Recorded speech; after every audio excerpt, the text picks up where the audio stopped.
Returning to one of our top stories, Israel's full cabinet is meeting to agree on a Gaza ceasefire deal with Hamas after being signed off by the Security Cabinet.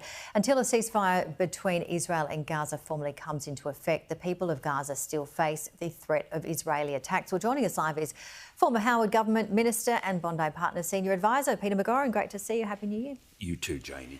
So this is basically going to, it looks like it's going to happen very, very soon. And big talk, as you know, has been on Trump coming through at the right time and having a major input into this ceasefire deal. A lot of people are saying it's not. What are your thoughts? Oh, there's no doubt that Donald Trump's intervention to threaten to rain down hell on Hamas if the hostages weren't released by Inauguration Day was decisive.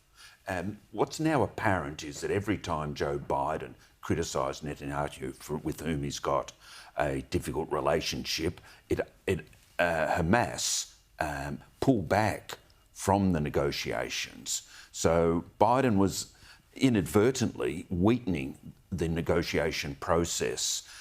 But of course, Trump got his timing right. Israel had defeated Hezbollah decisively, had reduced Hamas to a guerrilla force, and as a result, Syria fell and Iran's proxies were then almost completely destroyed for the time being. So Trump's timing was exquisite, but he definitely pushed Hamas and the negotiating countries, Egypt, Qatar, Saudi Arabia, back to the table.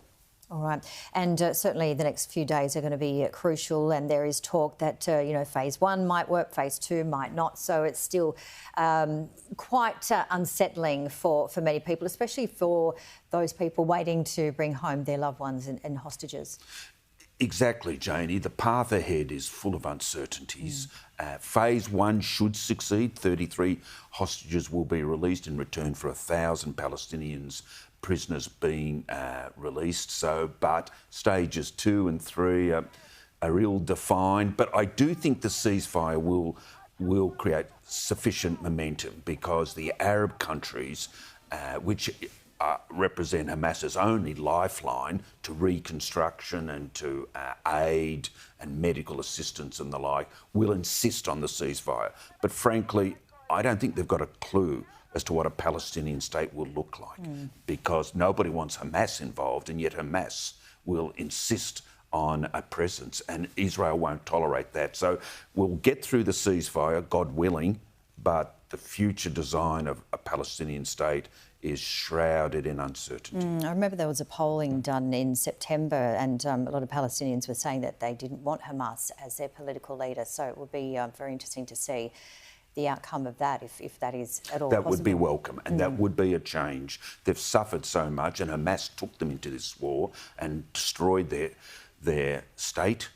So I hope there is retribution and consequences for Hamas as a political force.